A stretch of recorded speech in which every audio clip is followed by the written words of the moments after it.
प्रसंग चल रहा है। देवराज इंद्र ने अपने गुरुदेव भगवान बृहस्पति जी का अपमान कर दिया। सभा में अप्सराओं का नृत्य हो रहा है, गंधर्वगण गान कर रहे हैं, बड़े बड़े ऋषि मुनि स्तुति कर रहे हैं, समस्त देवता लोकपाल सब बैठे हुए हैं। देवराज इंद्र की सभा लगी। गुरु बृहस्पति देव जी पधारे। गुरुदेव के आने पर समस्त लोकपाल सहित देवता खड़े हो गए, पर देवराज इंद्र इंद्राणी के साथ वैसे ही बैठे रहे, ना कोई हाथ जोड़ना, ना कोई नमस्कार मुद्रा, बस घमंड ये हो जाता है। अगर भगवत विमुख वृत्ति हो जाए तो घमंड बहुत जल्दी चढ़ जाता है, और घमंड हो जाए तो बड़ा से बड़ा अपराध हो जाता है। देवगुरु बृहस्पति जी ने देखा कि देवराज इंद्र को त्रिभुवनपति होने का बड़ा घमंड है, इसीलिए खड़ा नहीं हुआ, आदर नहीं किया, वापस लौट गए। जब वो वापस लौट गए तब बुद्धि होश में आई और अपनी बड़ी निंदा की सभा में कि मैंने अपने गुरुदेव का अपमान कर दिया। हाय, ये त्रिभुवनपति पद कितना मदांध करने वाला है कि परम ज्ञानी परम कृपालु भगवान बृहस्पति जी जो हमारे गुरुदेव हैं उनका हमने अपमान कर। अब क्या दौड़े, बृहस्पति जी त्रिका लग गया, उन्होंने देखा कि वो आ रहा है तो अंतर्ध्यान हो गए, और ऐसी जगह एकांत में हो गए कि इंद्र ध्यान करने पर भी नहीं ढूंढ पाए। अब घबरा गए। उनको घबराहट इस बात की हुई कि गुरुदेव नाराज हो गए, ये बात दैत्यों को पता चलेगी तो आक्रमण कर देंगे, और ऐसा ही हुआ। दैत्यजन भगवान शुक्राचार्य जी को गुरु मानते, बड़े पवित्र भाव से आराधना करके उनको अनुकूल कर लिया था। जे ही पता चला कि इनके गुरु से बिगड़ गई, बस फिर आक्रमण करके खूब मार काट मचाई, देवताओं को भगा दिया, देवलोक से देवताओं को भगा दिया। देवराज इंद्र कुछ मुख्य देवताओं के साथ ब्रह्मा जी के पास गए, ब्रह्मा जी से विनय की। ब्रह्मा जी ने कहा तुम्हारा गुरु अपराध बन गया, अब तुम किसी को गुरु बनाओ और वो तुम्हारी रक्षा का भार ले, समर्थ हो तो तुम विजय प्राप्त कर सकते हो। तो ब्रह्मा जी से प्रार्थना की कि हमारा गुरु बनने योग्य कौन है त्रिभुवन में? तो कहा त्वष्टा के पुत्र विश्वरूप जी। विश्वरूप जी बड़े ही जितेंद्रिय, धर्मनिष्ठ, वेदज्ञ और तपस्या के धनी हैं। वो यदि आपके गुरु बनने का पद स्वीकार कर ले तो वो विजय दिला सकते हैं, पर उनमें एक बात है कि उनकी माता दैत्य वंश की है, तो ये भांजे हुए दैत्यों के, तो ये तुम्हारे गुरु तो बनेंगे पर इनका प्रेम दैत्यों के प्रति है, अगर उसको क्षमा कर सको तो ये तुम्हें विजय दिला देंगे। त्वष्टा के पुत्र विश्वरूप जी के पास देवराज इंद्र और बड़े बड़े लोकपाल गए, विनय की और कहा हम आज्ञा भी करते हैं क्योंकि हम श्रेष्ठ देवता हैं, आप हमारे गुरु पद पर विराजमान हो। हमारी प्रार्थना भी है, हमारी आज्ञा भी है। विश्वरूप जी ने कहा यद्यपि ये निंदनीय है, ये बुद्धि को भ्रष्ट कर देता है, पर जब आप हमारे यहाँ अतिथि रूप से आए और आप ऐसी आज्ञा भी कर रहे हैं और प्रार्थना भी कर रहे हैं, तो मैं आपके गुरु पद को स्वीकार करता हूं। और दिव्य वैष्णवी विद्या का प्रयोग किया। समस्त देवताओं के जो अंग भंग हो गए थे सब पुष्ट हो गए, और वैष्णवी विद्या के बल से पुनः देवराज इंद्र को स्वर्ग पर स्थापित किया और कहा मैं एक कवच का गायन करता हूं, जैसा कहूं वैसे आचमन अंगन्यास करन्यास करके फिर तुम्हें कोई भी भेद नहीं सकता, कोई पराजित नहीं कर सकता, और उस कवच का नाम नारायण कवच है। त्रिलोकी का राज्य जब देवराज इंद्र को प्राप्त हुआ तो विश्वरूप जी ने कहा शांत होकर एक सात देवता लोग कवच सुनो, उसे कोई भी कभी भी परास्त नहीं कर सकता, उसका नाम है नारायण कवच। चाहे जितना आक्रमणकारी कोई शत्रु हो, भूत हो, प्रेत हो, कुछ भी, मारण, मोहन, वशीकरण, उच्चाटन के ऊपर कोई प्रभाव नहीं पड़ सकता। श्री सुखदेव जी कहते हैं, परीक्षित, देवराज इंद्र और समस्त देवताओं को नारायण कवच का उपदेश विश्वरूप जी ने किया। देवराज इंद्र किसी को कभी भी कहीं कोई भय का अवसर हो तो उसके कभी कोई भी आक्रमण, किसी भी तरह की हानि नहीं कर सकते। मंत्र का आक्रमण, अस्त्र का आक्रमण, कोई भी। स्नान करके, पवित्र होकर, पवित्र वस्त्र धारण करके, आचमन करके, हाथ में कुछ की पवित्री धारण करके, उत्तर मुंह की ओर, उत्तर की तरफ मुंह करके बैठ जाए, और जब तक पूरा कवच का पाठ ना हो जाए तब तक बीच में टोके नहीं, बोले नहीं, कोई अन्य बात ना बोले, वही कवच का पाठ करे। समग्र ऐश्वर्य, धर्म, यश, लक्ष्मी, ज्ञान, वैराग्य परिपूर्ण भगवान नारायण, भगवान श्री हरि। बड़ी महिमा है इस नारायण कवच की। ध्यान करे, भगवान श्री हरि गरुड़ जी की पीठ पर अपने चरण कमल रखे हुए हैं। अनिमादि आठों सिद्धियां हाथ जोड़े भगवान के सामने खड़ी है। 8 हाथों में शंख, चक्र, ढाल, तलवार, गदा, बाण, धनुष, पास धारण की हुई है। ओमकार स्वरूप प्रभु ऐसे सामने ध्यान करके फिर शुरू करे, ओम हरिर्विदध्यान मम सर्व रक्षाम नस्तांग पदमा पतगेंद्र पृष्ठे दरारि चर्मा सिगदे सुचाप पाषाण दधानोष्ट गुणोष्ट बाहु। सब ओर से मेरी भगवान नारायण रक्षा करे। मत्स्य मूर्ति भगवान जल के भीतर जल जंतुओं से और वरुण के पास से मेरी रक्षा करे। माया से ब्रह्मचारी रूप धारण करने वाले वामन भगवान और स्थल पर विश्व रूप त्रिविक्रम भगवान आकाश में मेरी रक्षा करे। जिनके घोर अट्टहास से दिशाएं गूंज उठी, गर्भवती दैत्य पत्नियों के गर्भ गिर गए, वे दैत्य युद्ध पतियों के शत्रु भगवान नरसिंह हमारी जंगल में, किले में, रणभूमि में, विकट स्थानों में मेरी रक्षा करें। अपनी दाढ़ों पर पृथ्वी को धारण करने वाले यज्ञ मूर्ति वाराह भगवान मार्ग में रक्षा करें। परशुराम भगवान पर्वतों के शिखरों पर लक्ष्मण जी के सहित भरत के बड़े भाई भगवान श्री रामचंद्र जी प्रवास के समय मेरी रक्षा करें।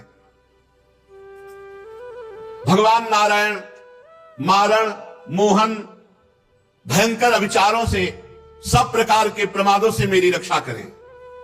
ऋषि श्रेष्ठ भगवान नर गर्व से, अहंकार से मेरी रक्षा करें। योगेश्वर भगवान दत्तात्रेय जी योग के विघ्नों से, त्रिगुणाधिपति भगवान कपिल देव कर्म बंधनों से मेरी रक्षा करें। परम ऋषि सनत कुमार कामदेव से रक्षा करें। हयग्रीव भगवान मार्ग में चलते समय मेरी रक्षा करें।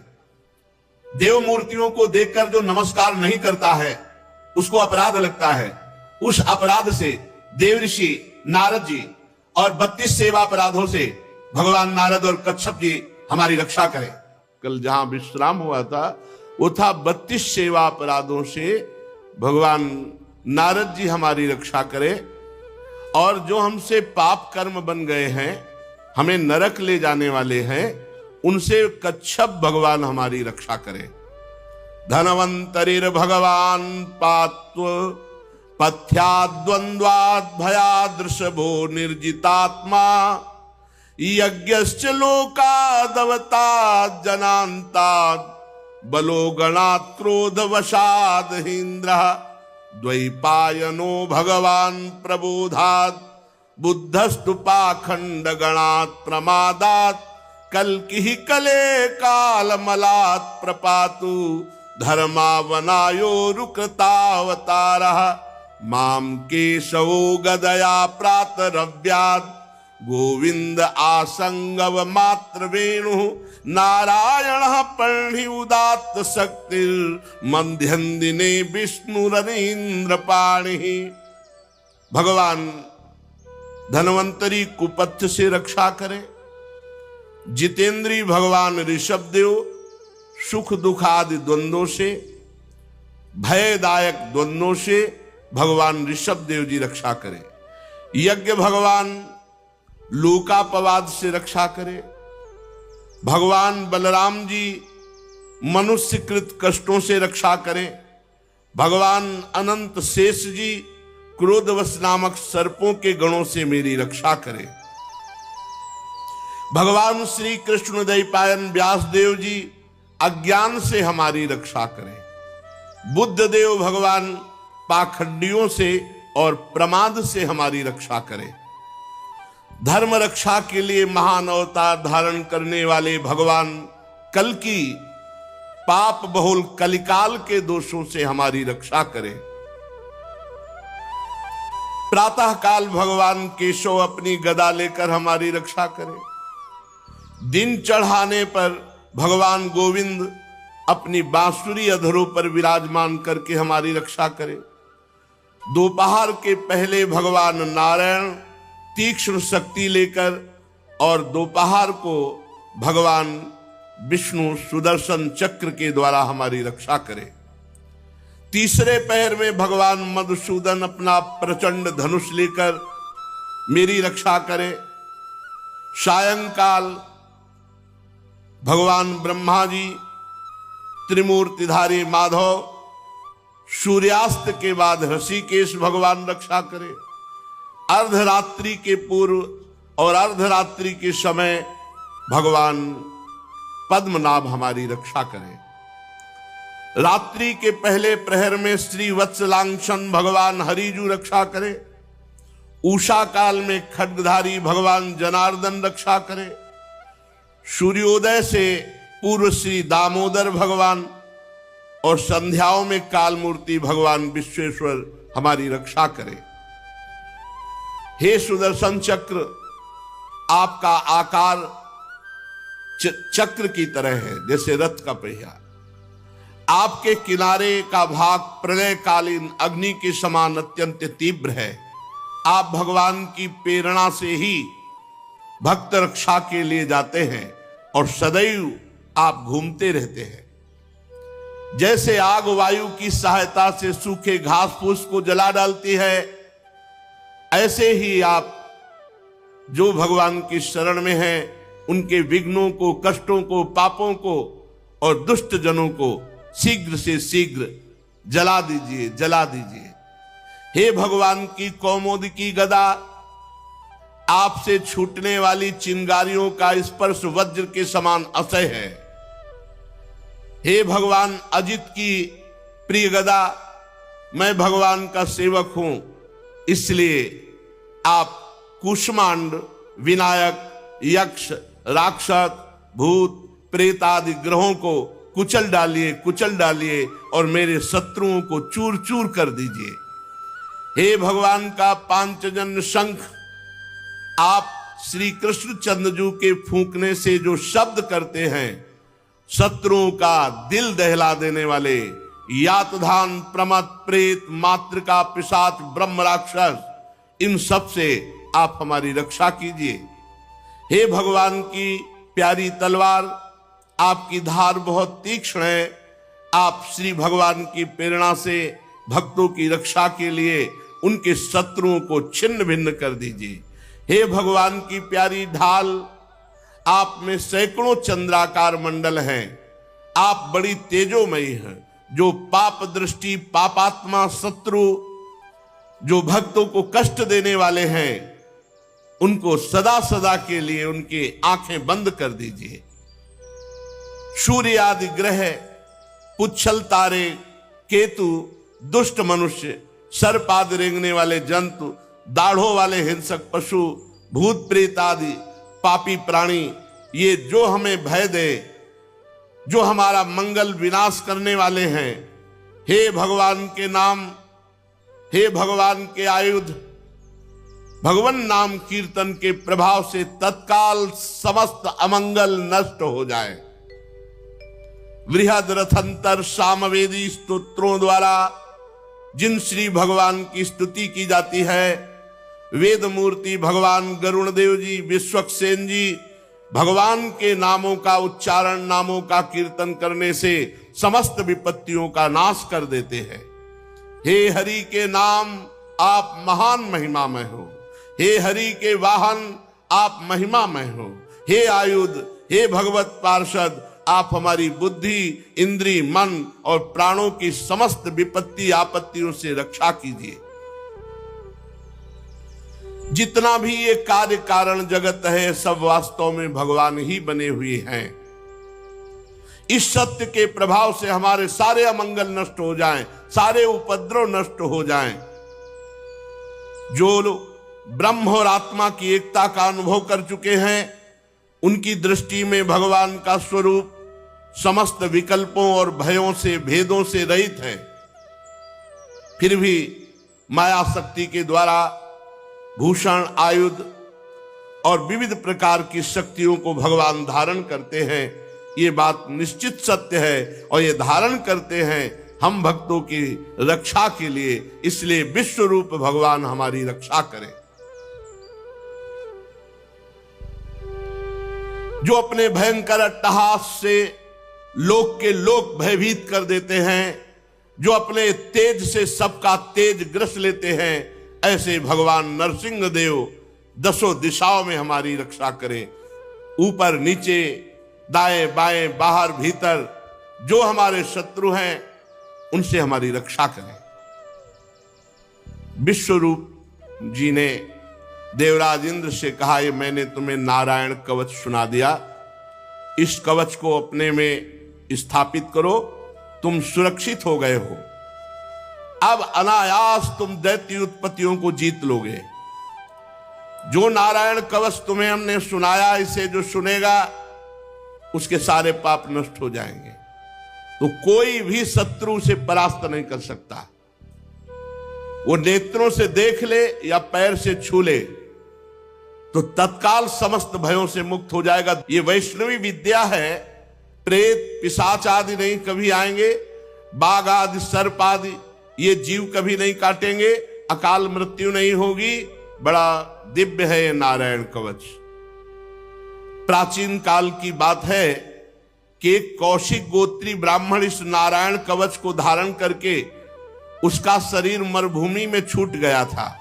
तो जहां उस ब्राह्मण का शरीर पड़ा था, हड्डियां पड़ी थी, जो नारायण कवच बांध करके प्राण छूट गए थे, तो उसके ऊपर से एक दिन गंधर्वराज चित्ररथ अपनी स्त्रियों के साथ विमान पर बैठकर जा रहा था। जे भी उन हड्डियों के ऊपर से निकला, ते ही विमान खोपड़ी के बल उल्टा होकर के गिर पड़ा। इस घटना से बड़ा आश्चर्य हुआ उसको। फिर उसने वाल्खिल्य ऋषियों से प्रार्थना की कि इस भूमि में ऐसा क्या है कि मेरा विमान आगे नहीं जा पाया और उल्टा होकर गिर पड़ा। तब उन्होंने कहा कि नारायण कवच बांधे हुए यहां जिसका शरीर छूटा है, जिसकी हड्डियां पड़ी हैं, वो नारायण कवच से युक्त है, इसलिए तुम ऊपर विमान से नहीं जा पाए और नीचे गिर पड़े। तब उसने उन हड्डियों को ले जाकर सरस्वती नदी में प्रवाहित किया और फिर स्नान करो गया। ऐसा प्रभाव नारायण कवच का है। भगवान सुखदेव जी कहते हैं, परीक्षित, इस नारायण कवच को जो समय पर सुनता, और कोई भी इस वैष्णवी विद्या पर प्रहार नहीं काम कर सकता। तंत्र मंत्र, मारण, वशीकरण, उच्चाटन, भूत प्रेत, कोई भी, ये पक्की बात। विश्व रूप से ये वैष्णवी विद्या सब देवताओं को मिली और रणभूमि में असुरों को पराजित कर दिया। पर कपटी को कभी अपना मित्र नहीं बनाना चाहिए और स्वार्थी को कभी शिष्य नहीं बनाना चाहिए। अगर कपटी को मित्र बनाओगे तो धोखा मिलेगा और स्वार्थी को शिष्य बनाओगे तो हानि हो जाएगी। वो अपने गुरु पर ही प्रहार कर देगा। स्वार्थी नहीं देखता कि अपराध क्या है या लाभ क्या है, वो स्वार्थ में अंधा हो जाता है। बहुत से ऐसे उदाहरण हैं। तो इंद्र देवता बड़े स्वार्थी हैं। जब जरूरत पड़ी थी तो गुरुदेव प्रणाम और नमस्कार, जब नारायण कवच पहनाकर विश्व विजयी बनाकर त्रिभुवनपति पर पद पर बैठाल दिया, तब देखो क्या व्यवहार करते हैं। स्वार्थी का व्यवहार कैसा होता है। 3 रूप सिर थे विश्वरूप जी के, 3, जैसे ब्रह्मा जी के 4 मुख, तो विश्वरूप जी के 3 मुख थे। एक मुंह से वो सोमरस पान करते थे, दूसरे से सुरा पीते थे, तीसरे से अन्न खाते थे। पिता इनके त्वष्टा थे, ये देवताओं में श्रेष्ठ है। इसलिए ये जब यज्ञ करते तो ऊंचे स्वर से देवताओं की वृद्धि हो ऐसा आहुति देते, और धीमे स्वर से दैत्यों की वृद्धि हो ऐसा आहुति देते, क्योंकि दैत्य कुल की माता थी, ये दैत्यों के भांजे हुए, और त्वष्टा देवता थे, उनके ये पुत्र थे। तो जब गुरु पद पे बैठे तो उच्च स्वर से आहुति देते देवताओं की बल वृद्धि हो, और धीमे स्वर से आहुति देते कि दैत्यों की भी, क्योंकि वो मामा है, माता उसी कुल की थी। देवराज इंद्र जब त्रिभुवनपति पद पर बैठ गए, नारायण कवच धारण कर लिया, विश्वरूप जी ने उनको जिता भी दिया। भले वो धीमे स्वर से आहुति पर गुरु पद में थे, तुम्हें जिता दिया, तुम्हें जो चाहिए वो मिल गया। देवराज इंद्र को सूचना मिली कि ये धीमे स्वर से आहुति देते हैं दैत्यों की बल वृद्धि की। इंद्र भयभीत हो गए। उन्होंने जाकर के बड़ी फुर्ती से तीनों खोपड़ी काट ली। गुरुदेव विश्वरूप जी की, बड़ा स्वार्थी, ये अक्षम्य अपराध। बस केवल एक बात से कि वो धीमे स्वर में आहुति अपने मामा की पक्ष में देते, उच्च स्वर से आहुति देवताओं की देते, क्योंकि देवता त्वष्टा उनके पिता थे और माता दैत्यवंश की थी। काट ली, देवराज इंद्र ने तीनों गर्दन काट ली। अब वो तो दिव्य महापुरुष, तो जिससे सोमरस पीते थे वो सर पपीहा, और जिससे सुरापान करते थे वो सर गौरैया, और जिससे अन्न खाते थे उससे तीतर। ये तीन पक्षी बन के, पपीहा, गौरैया और तीतर। अब गुरु हत्या लग गई पीछे देवराज इंद्र के, ब्रह्म ऋषि और गुरु पद पे। पर यही एक कपटी को कभी मित्र न बनावे, स्वार्थी को कभी शिष्य न बनावे। स्वार्थी को स्वार्थ पूर्ति के लिए गुरु मानेगा, भगवान मानेगा, जहां उसका स्वार्थ पूर्ण हुआ फिर नहीं। विश्वरूप के जेव ही गर्दन काटी तो तीन पपीहा, गौरैया और तीतर, और ब्रह्म हत्या, गुरु हत्या देवराज इंद्र के पीछे। अब हटा सकते नहीं थे, इतनी सामर्थ्य नहीं थी। ब्रह्म हत्या ऊपर सवार हो गई, हाथ जोड़ करके कांपने लगे। बहुत उपाय किया, 1 वर्ष तक भयंकर पीड़ा, भयंकर कष्ट, कहीं ठौर नहीं। सिंहासन में बैठ नहीं सकते जाके। अब ये बड़े बड़े ऋषियों से पूछते हैं अपनी शुद्धि का उपाय। तब सब ऋषियों ने मिलकर के देवराज की जो गुरु हत्या करने पर ब्रह्म हत्या हुई उसके 4 विभाग किए। एक पृथ्वी को हिस्सा दिया, दूसरा जल को हिस्सा दिया, तीसरा वृक्ष को हिस्सा दिया, और चौथा स्त्रियों को हिस्सा दिया। ब्रह्म हत्या के 4 हिस्से कर दिए। पृथ्वी में ये वरदान दिया, पृथ्वी की जो ब्रह्म हत्या का स्वरूप है वो ऊषर भूमि है, और जल में जो ब्रह्म हत्या का स्वरूप है फेन बुदबुदा है, उसे हटा के ही गोता मारा जाता है। जब कभी जल में तो फिर ऐसे गोता मारा जाता है। ऊषर भूमि में कोई अनुष्ठान नहीं किया जाता, वो अपवित्र भूमि मानी जाती है। और वृक्ष में जो गोंद निकलती है, और माताओं बहनों में जो मासिक धर्म होता है, इसे ब्रह्म हत्या कहा जाता है। 3 दिन तक किसी भी तरह माता बहनों को रसोई स्पर्श करना या पवित्र कार्य करना निषेध किया गया है। 3 दिन तक एकांत सेवन करते हुए, अंदर भगवान नाम जप करते हुए व्यतीत करे। ये उस समय ब्रह्म हत्या का ये आवेश जो 3 दिन तक मासिक धर्म होता है, हमारी शास्त्रीय पद्धति ऐसा है। तो पृथ्वी में ऊषर भूमि और उनको वरदान दिया कि कहीं भी कितना भी बड़ा गड्ढा हो, बिना भरे अपने आप पूर्ण हो जाएगा समय आने पर। और चतुर्थांश पृथ्वी को ब्रह्महत्या का स्वीकार करना, वही ब्रह्महत्या पृथ्वी में कहीं कहीं ऊषर के भूमि के रूप में दिखाई देती है। दूसरा ब्रह्महत्या का जो भाग मिला वृक्षों को, ये गोंद ब्रह्महत्या का स्वरूप है। इसे कोई भी शास्त्रीय पद्धति जानने वाला नहीं खाता। ये जो गोंद वृक्षों की है, इसका प्रयोग उसे बहुत बलिष्ठ है, इसको बलवर्धक पदार्थों में प्रयोग करते हैं, पर इसको जो शास्त्रीय पद्धति जानने वाला है वो गोंद का भक्षण नहीं करता।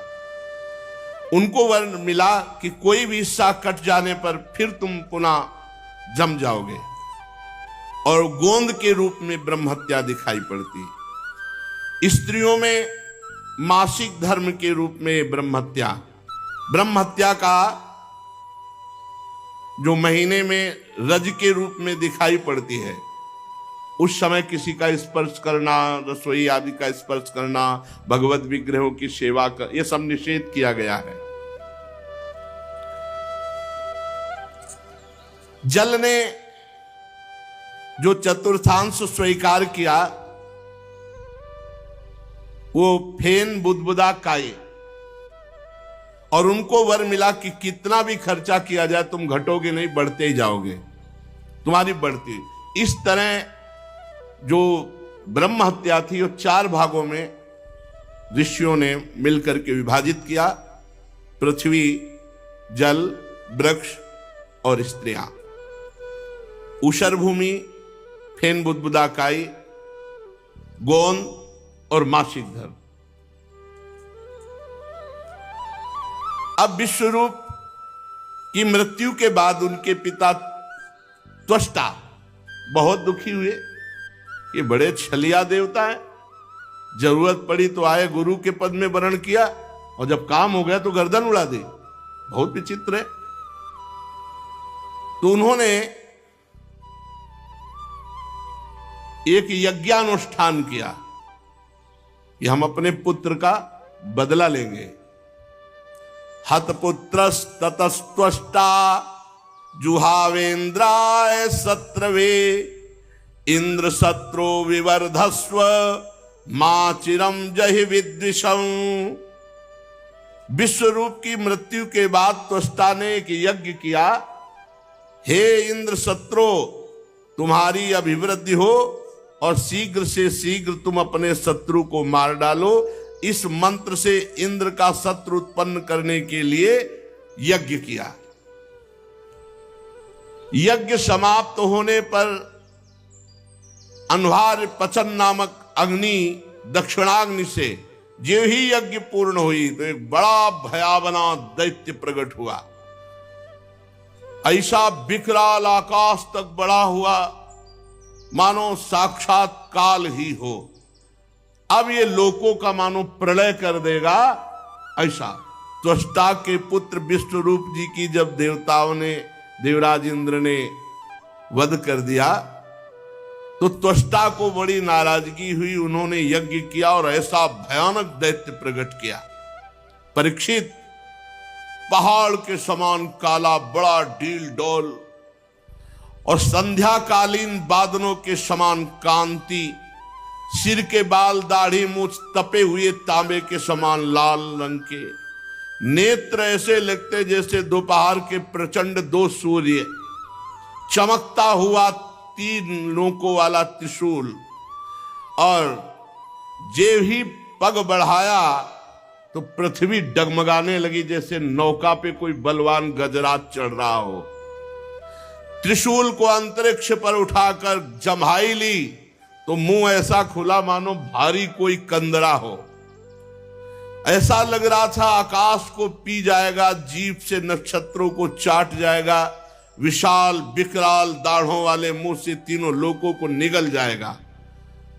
अब तो बड़े बड़े देवता थर्रा कर भागने लगे, त्वष्टा की यज्ञ से प्रकट हुए इस विशाल दैत्य को देखकर।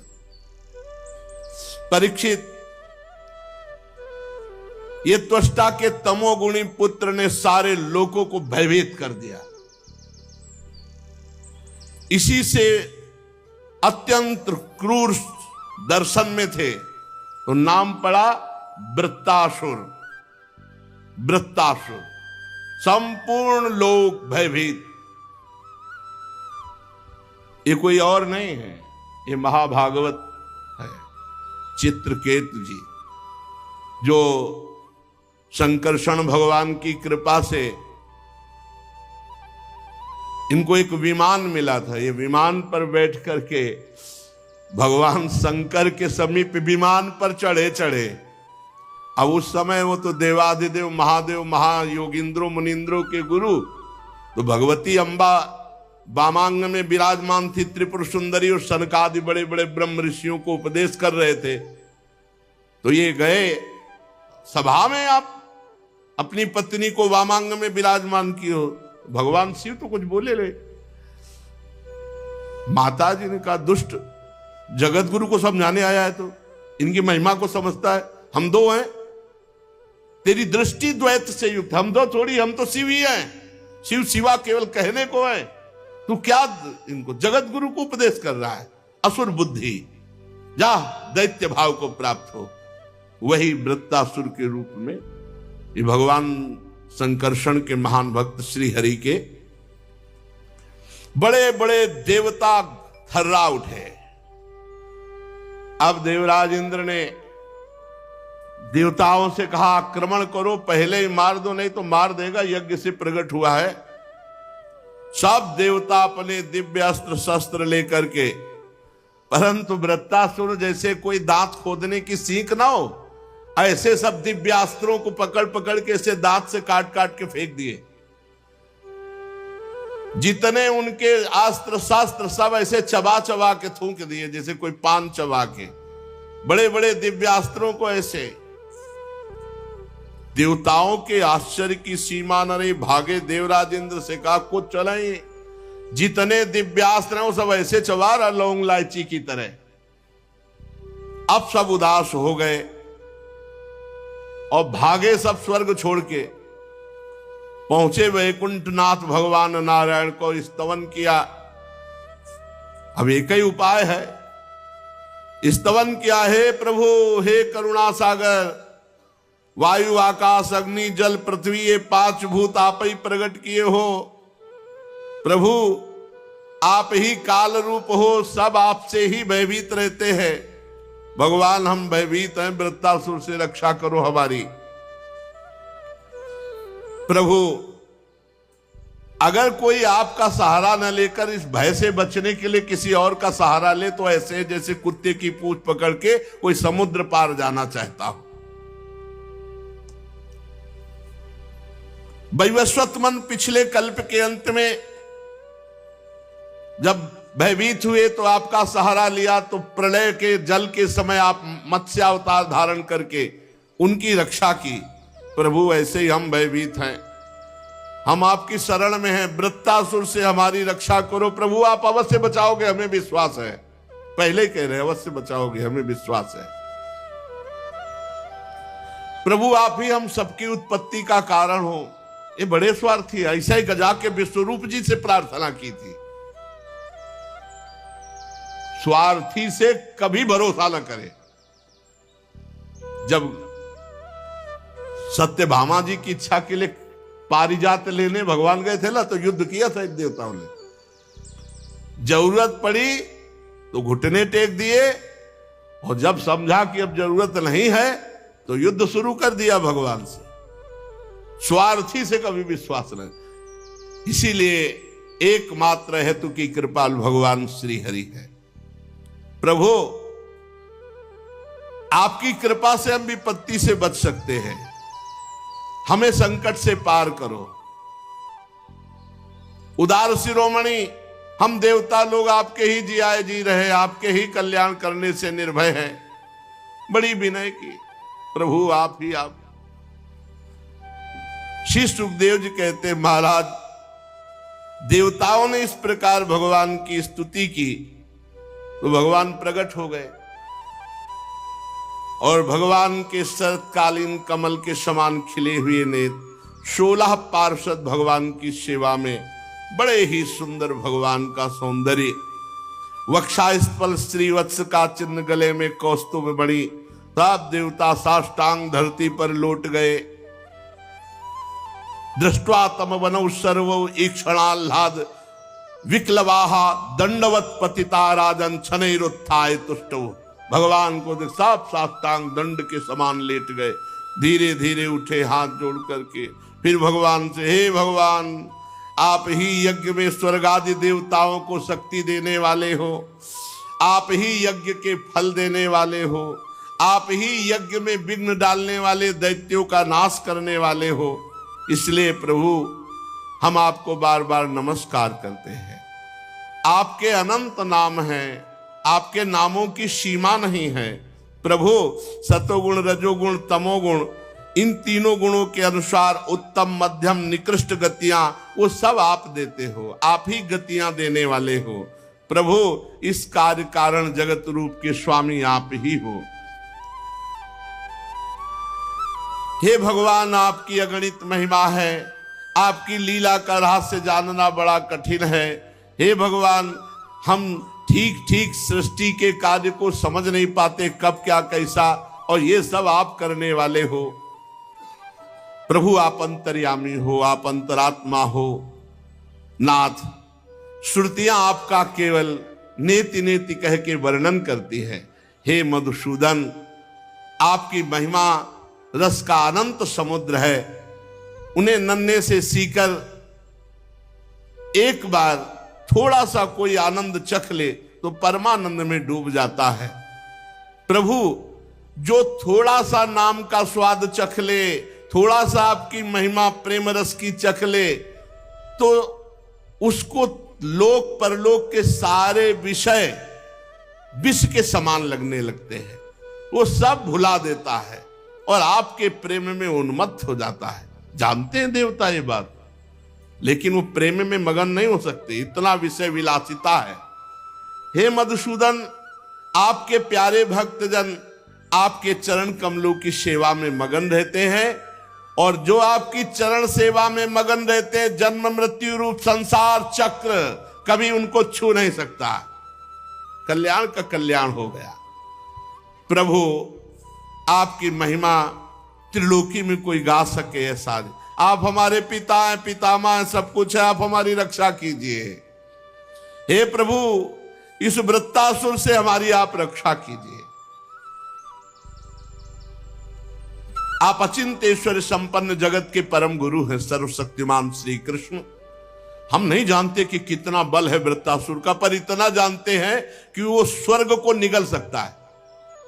हमारे अस्त्र शस्त्र से सब चबा गया, अगर आप उपाय नहीं बताओगे तो स्वर्ग को निकल जाएगा, वो तीनों लोकों को ग्रस जाएगा।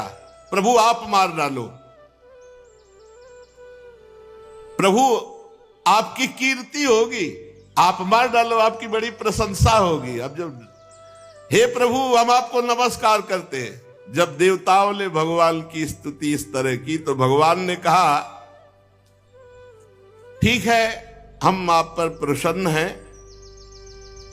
देव शिरोमणियों, जब हमारा कोई आश्रय ले लेता है तो हर संकट से हम उसे बचाते हैं। अब कोई ऐसा संकट नहीं है जो दुर्लभ हो और हटाया न जा सके। जो पुरुष मेरी शरण में आ जाता है, मैं उसकी इच्छा की पूर्ति कर देता हूं। मुक्ति चाहता है तो मुक्ति, भोग चाहता है तो भोग, जो चाहता है, संकट निवृत्ति चाहता है तो संकट निवृत्ति। पर जो मेरी आराधना करते हैं, वो जब मेरे से विषय मांगते हैं, ध्यान से सुन लेना, जो मेरी आराधना करते हैं, मेरे भक्त हैं, और जब वो मेरे से विषय मांगते हैं तो जैसे रोगी से कोई कुपथ्य मांगे तो नहीं देता, ऐसे मैं उसे नहीं देता। हमारे भगवान कितने कृपालु हैं। रोगी से जैसे कुपथ्य मांगे मरीज तो नहीं देता, ऐसे जब मेरे भक्त मेरे से विषय मांगते तो मैं उसे नहीं देता। मैं वृत्तासुर को तो नहीं मारूंगा, लेकिन मारने का उपाय बता दूंगा। क्यों? भगवान का वो भक्त है। वृत्तासुर जी भगवान के भक्त हैं, बड़े अनन्य भक्त हैं। देर मत करो, जाओ दधीचि ऋषि के पास जाओ। उनका शरीर परम पवित्र हो चुका है। उपासना, व्रत, तपस्या, भजन से रोम रोम, नस नाड़ी, हड्डी सब पवित्र हो गई है। उनसे उनका शरीर मांग लो। दधीचि ऋषि ब्रह्मबोध संपन्न महापुरुष है। जो ही शरीर मांगोगे वो दे देंगे। ब्रह्मबोध संपन्न महापुरुषों को शरीर से तनिक भी प्रियता नहीं होती। अश्वनी कुमारों को घोड़े के सिर से उपदेश करने के कारण उनका एक नाम अश्वशिरा भी है। उनकी उपदेश की हुई अध्यात्म विद्या के प्रभाव से अश्वनी कुमार जीवन मुक्त हो गए हैं। जाओ अथर्ववेदी दधीचि ऋषि से ये जो नारायण कवच तुमने सुना, ये दधीचि ऋषि ने त्वष्टा को सुनाया, त्वष्टा ने विश्वरूप को, विश्वरूप ने तुम्हें, उसी से तुम विजय को प्राप्त हुए और उन्हीं विश्वरूप को मारा। इसीलिए त्वष्टा ने बदले के लिए इनको प्रकट किया है। जाओ तुम मांगो जाकर शरीर दधीचि ऋषि से, और अश्वनी कुमार को साथ ले जाना, वो अवश्य दे देंगे। फिर उनके शरीर से उनकी हड्डियां निकालना और उन हड्डियों को विश्वकर्मा के द्वारा एक आयुध अस्त्र तैयार करना। उस अस्त्र में इतनी सामर्थ्य होगी कि वृत्तासुर का सर काट लेंगे, अन्यथा कोई अभी तक अस्त्र ही नहीं है। दिव्यास्त्रों को तो लौंग इलायची की तरह वृत्तासुर जी चबा रहे थे। वृत्तासुर के मर जाने पर तुम लोगों को फिर से तेज अस्त्र, शस्त्र और संपत्तियां प्राप्त होंगी। जाओ, तुम्हारा कल्याण हो और संभावी जो मेरी शरण में आ जाता है उसके सारे संकटों की निवृत्ति हो जाती है। श्री सुखदेव जी कहते, परीक्षित, विश्व के जीवन दाता श्री हरि इंद्र और देवताओं को ऐसा आदेश देकर अंतर्धान हो गए। अब देवता लोग अथर्ववेदी दधीचि ऋषि के पास जाकर के साष्टांग दंडवत की और दधीचि ऋषि से कहा कि भगवान ने आदेश किया है कि आप अपना शरीर हमें दे दो। देवताओं की ये बात सुनकर दधीचि जी बहुत हंसे आनंद में और देवताओं से कहा, देवताओं, क्या तुम्हें ये बात पता नहीं कि सबको अपना शरीर कितना प्रिय है और मरते समय कितना भयानक कष्ट होता है? जब तक चेत रहता है तब तक असह्य पीड़ा होती प्राणों के त्यागने में, और जब मूर्छित हो जाता है तो बात अलग है। जीव को जगत में जीवित रहने की बड़ी इच्छा होती है। ये शरीर बड़ा अनमोल प्रिय वस्तु है और तुम मांग रहे हो कि शरीर दे दो।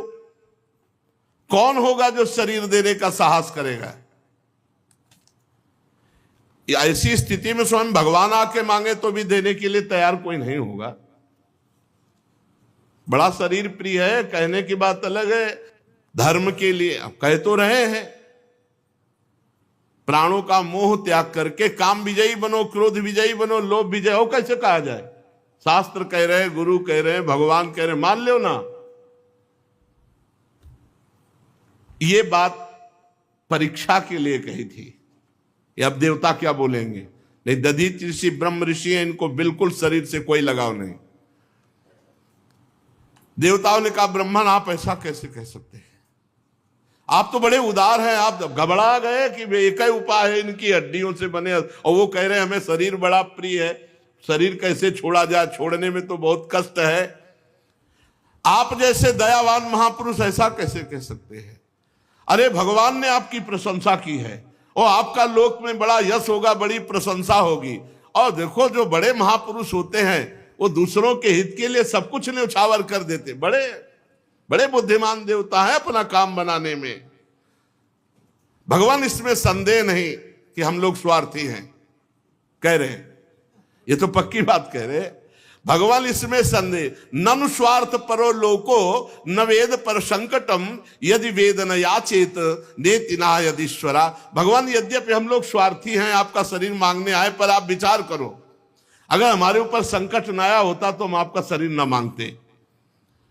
अब प्रभु हमारी जितनी समझ है, हम बार बार आपसे घबरा रहे हैं कि ना न कह दे। प्रभु हमारी समझ नहीं काम कर रही। देने वाले को कितना विपत्ति और कष्ट सहना पड़ता है हमारी समझ में। हमें तो बस एक ही दिखाई दे रहा, हाँ बोलो, हम आपकी हड्डी निकालें और अस्त्र बनावें। पर प्रभु मांगने वाले की भी विपत्ति पर ध्यान देना चाहिए। आप हमारी विपत्ति समझकर हमारी याचना पूर्ण कीजिए। दधीचि ऋषि ने कहा, हम तो ये विनोद में केवल बात कर रहे थे, तुम लोगों के मुंह से सुनना चाहते थे कि तुम स्वार्थी हो, सुनना चाहते थे, इसीलिए हमने ये विनोद में बात कही। लो, जिस शरीर को सबसे प्रिय समझा जाता, मैं अभी छोड़ देता हूं। ये महापुरुषों का देव शिरोमणियों, इस शरीर से दूसरों के लिए जो काम आ जाए शरीर, वही सबसे बड़ी बात होती है। नहीं तो क्या पेड़ पौधे और शरीर में क्या फर्क, अगर ये शरीर दूसरों के काम में ना आए।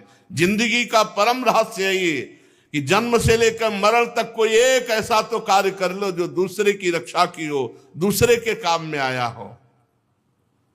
बड़े बड़े महात्माओं ने इससे बड़ा कोई धर्म नहीं बताया। परहित सरिस धर्म नहीं भाई।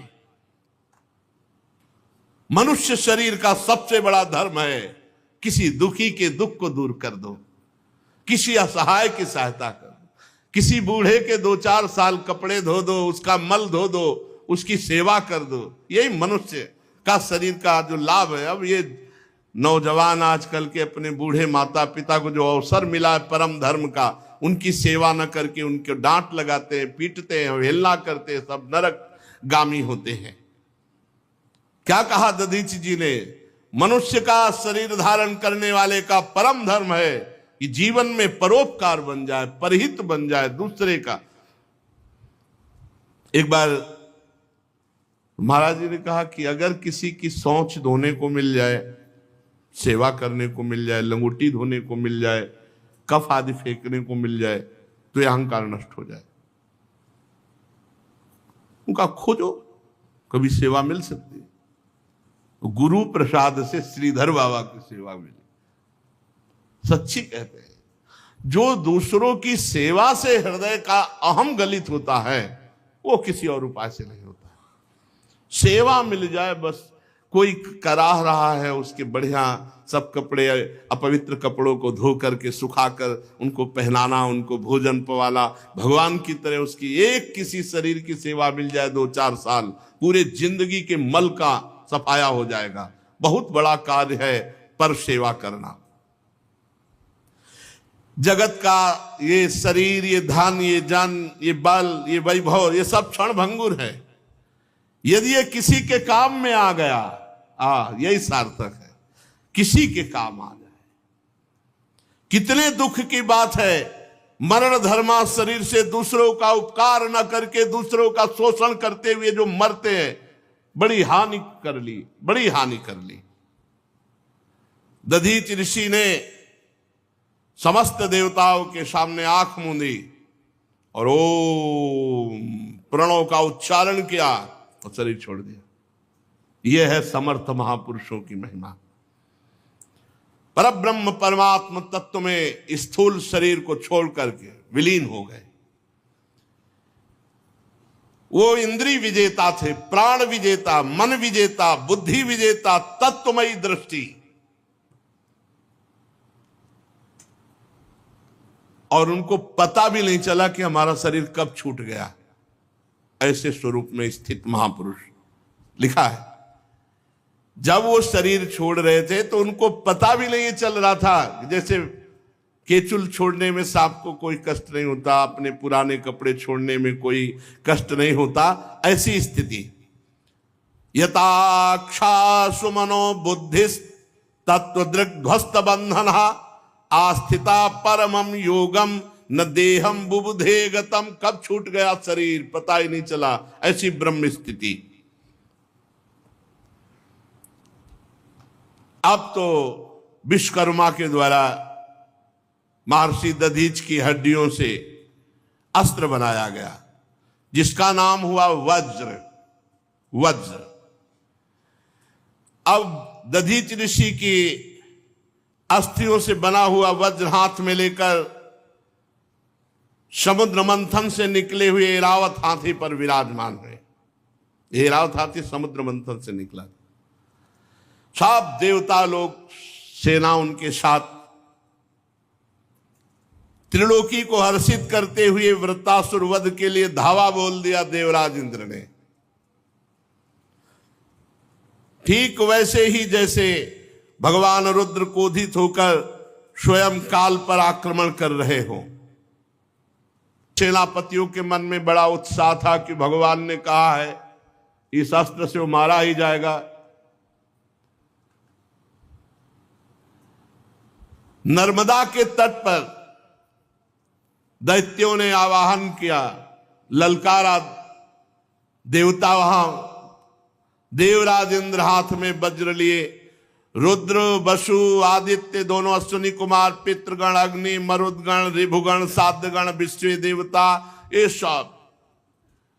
और वृत्तासुर आगे अकेले पूरी पृथ्वी को डगमगाता हुआ, और पीछे दैत्य सेनापति उसकी नमुची, संबर, अनर्वा, द्विमूर्धा, ऋषभ, अंबर, हयग्रीव, शंकुशिरा, विप्रचित्री, अयोमुख, पुलोमा, बृहस्परमा, प्रहेती, हेती, उत्कल, सुमाली, माली, हजारों दैत्य पीछे।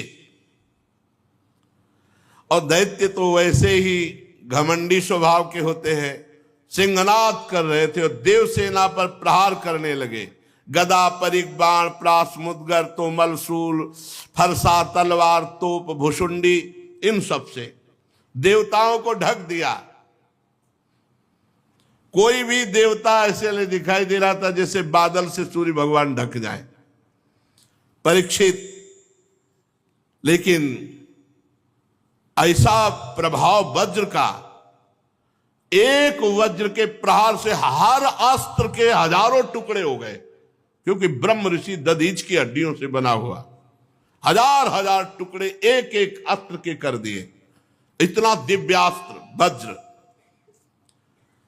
और प्रभाव ये कि दिव्यास्त्र वज्र के प्रभाव से किसी के पास कोई अस्त्र नहीं रह गया। दैत्यों के पास अस्त्र ही नहीं रह गए, सब नष्ट हो गए, अंतर्ध्यान हो गए। इतना दिव्य प्रभाव वज्र का, क्योंकि महान तपस्वी भजनानंदी भगवत प्राप्त महात्मा दधीच की हड्डियों का अस्त्र। तब वो देवसेना पर पर्वत उखाड़ उखाड़ के बरसाने लगे, बड़े बड़े पर्वत। तो जैसे अस्त्रों को काट दिया था वज्र ने, ऐसे पर्वतों को धूल बना के उड़ा दिया वज्र ने। जब वृत्तासुर ने देखा कि हमारे अनुयायी तो हर तरह से हार रहे हैं,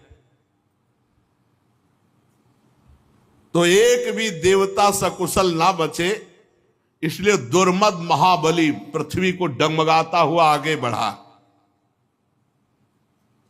जैसे भगवत विमुख पुरुष का भगवत भक्त के ऊपर किया हुआ मारण, मोहन, वशीकरण, उच्चाटन सब व्यर्थ हो जाता है, ऐसे ही दैत्यों का घमंड तो नष्ट हो गया वज्र के प्रभाव से। और वृत्तासुर को ही अकेले छोड़ के सब भाग पड़े दैत्य, कोई टिका नहीं, सबके अस्त्र गायब हो गए, नष्ट हो गए। वृत्तासुर धीरे धीरे महान मद से युक्त आगे बढ़ा। देवता देखकर भयभीत होकर भाग गए। देवताओं की जो सेना थी, जब देखा कि वृत्तासुर आ रहे हैं तो अस्त्र नहीं चलाए, देख ही के वापस हो गए। क्योंकि इतना भयानक स्वरूप, इतना बलवान। तुम लोग मृत्यु से क्यों भयभीत हो रहे हो, युद्ध भूमि से क्यों भाग रहे हो, ललकारा वृत्तासुर ने। कोई बात नहीं सुन रहा इस समय। मतलब पहाड़ का पहाड़, आकाश को घेरे हुए वृत्तासुर। वृत्तासुर देवताओं से क्रोध से तिलमिलाता हुआ, ओठ को चबाता हुआ, और जो देव सेना डटी हुई थी, पैरों से ऐसे जैसे कोई घास फूस रौंदे, ऐसे देवताओं को रौंदता हुआ आगे बढ़ा। डांटा, ए क्षुद्र देवताओं, कायरो, रणभूमि में पीठ दिखा के भागने में तुम्हें शर्म नहीं आती? तुम सूरवीर मानते हो अपने को, डरपोको। तुमको जहां प्रशंसा मिलती वहीं गरजते हो, स्वर्ग में देवता बने पूजते हो। आओ हमारे सामने। तुम्हारे मन में अगर किसी के भी युद्ध का उत्साह हो तो सामने आओ, क्षण भर कोई नहीं टिका। वृत्तासुर इतना बड़ा बलवान डील डोल का था कि देवता सब छोटे छोटे लग रहे थे, और क्रोध में जब सिंहनाद किया तो अचेत हो गई देवसेना। वृत्तासुर जी ने गर्जना जब की तो मूर्छित हो गए देवता। देवता मूर्छित है, ऐसा लग रहा है जैसे बिजली गिर गई हो सबके ऊपर, और उनको पैरों से रौंदते हुए आगे बढ़ रहा है। मदोन्मत्त गजराज जैसे कोई नरकट का बन रौंद डाले, ऐसे मूर्छित देवताओं को। रणबाकुरा वृत्तासुर हाथ में त्रिशूल लिए और नेत्र बंद किए भयभीत देवसेना को कुचल रहे थे पैरों से। वज्रपाणी देवराज इंद्र ये करतूत सह न सके, और उन्होंने एक भयंकर गदा चलाई वृत्तासुर पे। वृत्तासुर ने देखा देवराज इंद्र ने गदा चलाई है, तो बाएं हाथ से ऐसे पकड़ लिया, उसे मीस के फेंक दिया। और जब उसको मीस के फेंका तो देवराज इंद्र के वाहन ऐरावत के माथे पे लगी, तो घुटने टेक दिए ऐरावत ने। इंद्र ने प्रशंसा की, वाह वीर वाह, ऐरावत को कोई घुटने टिका सके, ऐसा वीर नहीं। खून उगलता हुआ देवराज इंद्र का ऐरावत हाथी घुटने के बल हो गया। होश आया तो 28 हाथ पीछे गिरा जाके, चक्कर ऐसा 28 हाथ पीछे। देवराज इंद्र ने अपने ऐरावत पर दाहिने हाथ का अमृतसावी हाथ है, जो ऐसे किया तो पूर्ण स्वस्थ। युद्ध धर्म के मर्मज्ञ वृत्तासुर ने कोई प्रहार नहीं किया, शांत। अमृतसावी हाथ से जब ऐरावत की व्यथा मिट गई, फिर स्वस्थ हुआ, रणभूमि में आ गया। वृत्तासुर ने देखा अपने गुरु विश्वरूप का वध करने वाला ये देवराज इंद्र है, और दधीच की हड्डियों से बना हुआ वज्र लेकर हमारे सामने आ गया है। तब कहा, ए क्रूर पाप कर्मा, वैसे तू लड़ने लायक भी नहीं है, क्योंकि तू ऐसा अपराध करता है। पर मेरा आज बड़ा सौभाग्य का दिन है। पहला सौभाग्य कि विश्वरूप जैसे ब्रह्म ऋषि गुरु के हत्यारे को आज मैं मारूंगा।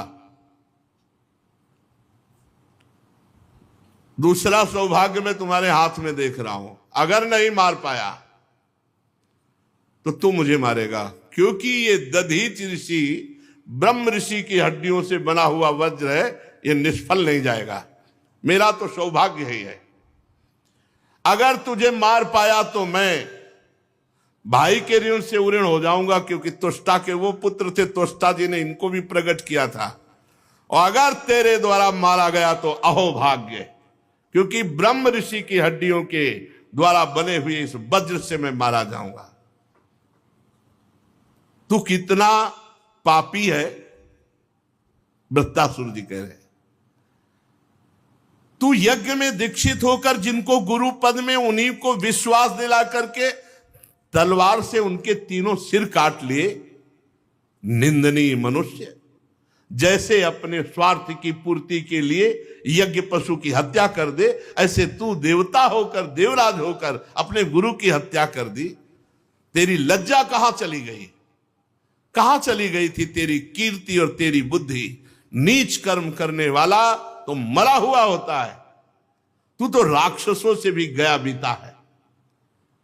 ले अब मेरे त्रिशूल का वार सहे और देख इस त्रिशूल से तेरी कैसे मृत्यु होती है। पापी, आग जैसे जलाती है ऐसे तुझे मेरा त्रिशूल जलाएगा और नरक में जाएगा, क्योंकि गुरु अपराधी है। वहां नारकी जीव तुझे नोच नोच कर खाएंगे। देवता होकर तेरे जैसा नीच कर्म करने वाला मैंने नहीं देखा। मैं अपने तीखे त्रिशूल से तेरी गर्दन काटूंगा और तेरे खून से अपने भाई को पितृ तर्पण करूंगा। शांत हुआ, घबरा गया। पहले शांत हुआ, फिर देवराज ने कहा घबरा गया। अरे तू घबरा मत, तेरे हाथ में वज्र है और ये वज्र ब्रह्म ऋषि के अस्थियों से बना हुआ है। जब मैं त्रिशूल चलाऊं तो तू करना प्रहार, इसका प्रहार निष्फल नहीं जाएगा, मैं मारा जाऊंगा, घबरा मत।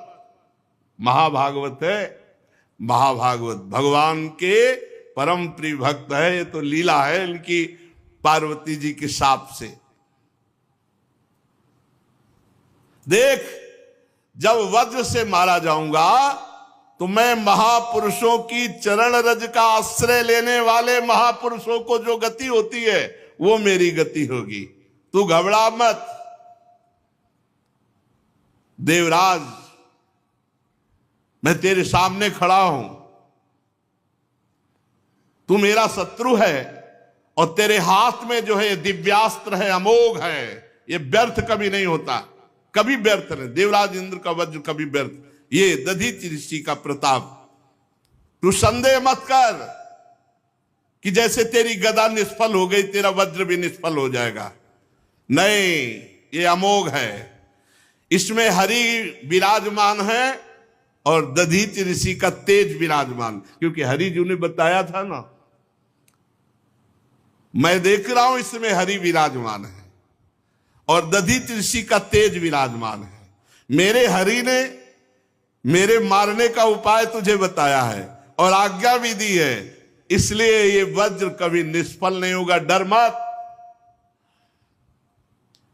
और एक बात सुन, जिस पक्ष में मेरे हरि होते हैं विजय उधर ही होती है, तेरी ही विजय होगी, डर मत, तेरी ही विजय होगी। विजय लक्ष्मी सारे गुण वहीं निवास करते हैं जहां श्री हरि। देवराज, थोड़ा समय दे, मैं अपने चित्त को अपने भगवान में लीन करूं और जब इशारा करूं तब वज्र से प्रहार कर देना। क्योंकि मैं जहां बड़े बड़े मुनिजन ध्यान करके पहुंचते हैं, मैं उन प्रभु का वरण करूंगा, उन प्रभु को प्राप्त करूंगा, उन प्रभु के समीप जाऊंगा। इसलिए जब वज्र का प्रहार करना, जब मैं इशारा कर दूं, क्योंकि मुझे थोड़ा समय दे, मैं इस समय अपने भगवान का ध्यान करूं। समय दे देते हैं, थोड़ी देर भगवान का ध्यान करते, शेष चर्चा आगे। श्री राधा वल्लभ लाल की।